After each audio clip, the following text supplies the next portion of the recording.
hello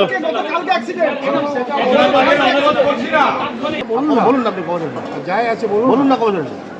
আমার 5 বছর চাই 5 বছর পরে আপনার জায়গায় কাউকে নিতে হবে ঠিক আছে আমি সেটা বলছি চালু করতে হবে